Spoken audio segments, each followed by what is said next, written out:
What's up, guys? So by now I'm sure you know that me and the team have been digging into the deep out the money puts for this entire past week. We put a lot of effort into this, and I'm pretty sure that we have a really good idea of what's going on. And I'm actually not going to get into the technicals because I want to keep the video user friendly and I don't want to make it overly complicated.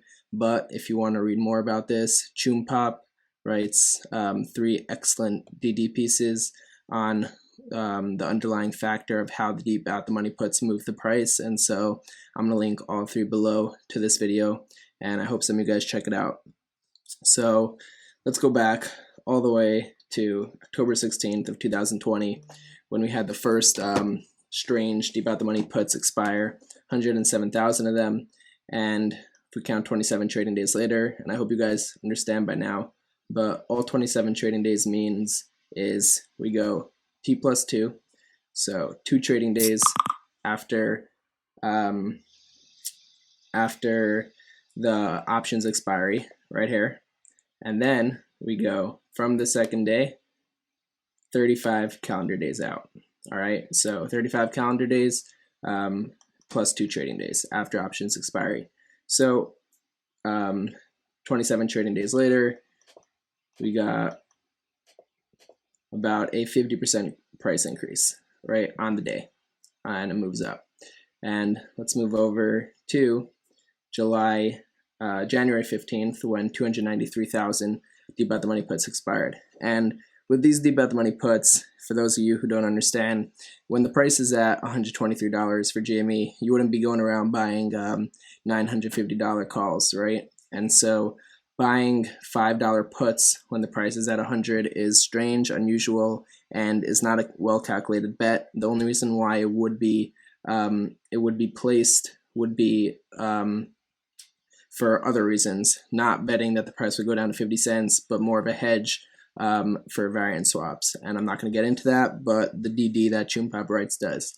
Now, we go 26 trading days, and I'll show you guys again. 26 trading days, all that means is 2 trading days right here, and then we go 35 calendar days. Okay, February 24th. So you guys could see that after each one of 27 to 26 trading days, after each of these deep out the money puts expiry, we have big price swings right here, and this one, very small price increase, but also very little deep out the money puts. And here we go again for March 1st. Tomorrow would be, I'll draw it out for you guys. So this is 2 trading days right here on January 25th. And if we go from January 25th, 35 calendar days lands on March 1st. So I'm not even going to say any price predictions or anything like that right now. I'm just going to say you guys look at 1, 2, 3, 4, 5 examples and come to your own conclusions about what might happen tomorrow. Okay, let's move on from that. These are what I call the trading range and where GME has been trading in. So you can see it's I kind of like boxed it, but this is from about 147 or 150 till about 200 is sort of like the median. That's where GME has been trading in for a range of just about 307 days, 215 trading days. So this price point would be a good magnet to get back to. And as you guys can see, once we go above this 200 level, we have spikes upwards in this cycle and this cycle. Here we come up it a bit, here we come up it a bit, but we've never successfully sustained these levels in the past. Keep that in mind. So if we were going to run due to the DOOMPS that are due tomorrow, if that were to happen, what can we expect to happen to the price? Where can we expect to see it go? So let's take a look at this chart. Using basic fib levels, my first level of resistance to break would be this 132, and after that I have 144 as the next level and 160 as the next level. Now what happens if the price could push us above 160? We'd be back in this trading range, and once we can establish this kind of support, there's a very good likelihood to me that we can move all the way up to test this line. So it's about 210.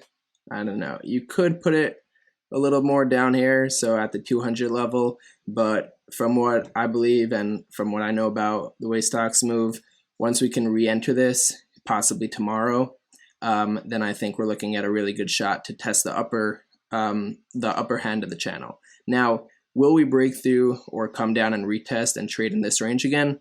That's hard to say, but what I'm looking at, show you guys what this looks like. In my opinion, if we can break here and sustain above, so this would be March 10th. So if we can break out of here and retest it as support and come back up again, to me, it looks like we're going to be off to the races and going to new all-time highs. That's just, you know, it's not something overly complicated. It will be breaking out of a year-long wedge. So I'll draw it out for you guys even like this. And this actually brings down the resistance a bit. So if we can come up above here and then bounce around here, turn this level into support and move back up and break above here again, we're looking at a really good chance of all-time highs. And one more thing I want to show you guys. All right, so the blue bars are the August cycle, and look at the tracking. So the difference in this cycle as opposed to the August cycle was that this was a really hard drop in one day, and then there was consolidation before the next drop, as opposed to here where we didn't have such a hard drop and we just kind of went straight down before the consolidation. So that's really the only difference in these two cycles. And then we had a similar spike up here, which happened after hours for us, you know, the NFT, MSM, that backle. And then look at this tracking. So brings in the low right here. Show you guys what this looks like. Right, so about 39 days, come out here, about 40 days to the low, very similar. And then just look at the fractal playing out. So we have upwards movement before making a double bottom, and then two upwards days. So upwards movement before making a double bottom right here. So 1, 2, 1, 2, and then two upwards days. And one more thing I want to tell you guys, right, if we're potentially looking at this tomorrow, is that in all previous doom cycles, right? So let's go back to this one. So May 25th was the first day. Before that, small green, all right? August 24th was the day. Before that, small green. Let's call this November 19th and November 20th, the day before, small green. And here we are today. Very, very, very similar candle. I know that's not much to go off, but the pattern does seem to be replicating right now. So going into tomorrow, you know, I'm not going to say, oh, if it doesn't happen tomorrow, it could be Wednesday. I'm going to say that I do believe that we're going to see major price action tomorrow, the way I personally expect it to look like. And I want you guys to quote me on this going into trading tomorrow. I'm going to look for let me draw this out. I'm going to look for a break of 132, you know, to start confirming the trend. And then once we could break here, I bet we'd come around to the 137 area, get midway through, come back and turn this into support one final time. And if this successfully happens, so a breakout in the first 2 hours of trading, come back down to test this 132 level, probably about 12 p.m. I would say. Then I think the last 4 hours of trading can potentially really break us out here.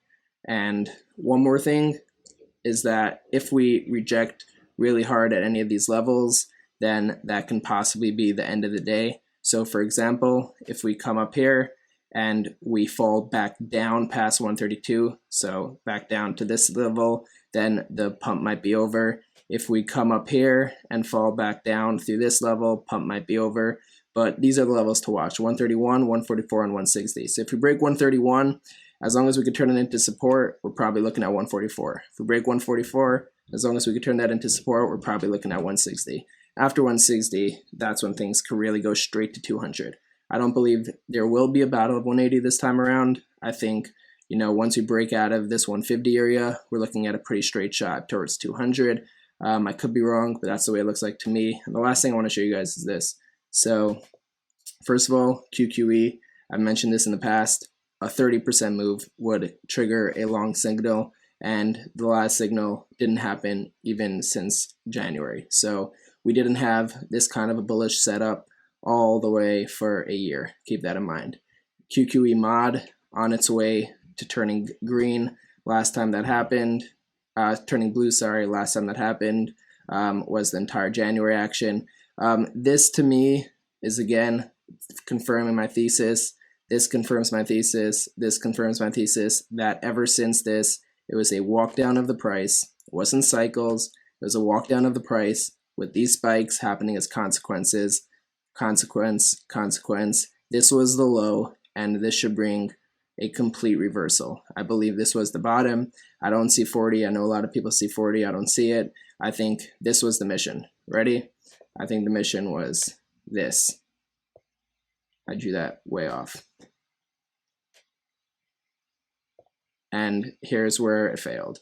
So you could thank DRS for that. You could thank Diamond Hands for that, but they couldn't break this level. And so as long as we can start moving up now, I don't think we're looking at any more 40-day downtrends like we saw here or here or here. I think this is a bullish reversal. And the last thing I want to show you guys is this, right? So if we take the MACD on the weekly, and if I were to show you this, right, this breakdown, the 12 fast moving average straight through the 26 slow moving average, what would you say would come next after this blue breaks down through this orange line? Most likely, if you know anything about moving averages, you'd say that we're looking at a really sharp move down in the price. And if you look at the dates, when it crossed June 21st, this happened next, right? And not just that, but it was just pretty much steady downtrend the whole time with, if you just take away these 20-day upswings right here. And so if you're holding a phone or whatever, I want you to just flip your phone upside down and look at this formation. So this is the weekly MACD, and the 12-day moving average is now curling up, and probably again a 30% move would probably break through this 26 slow moving average.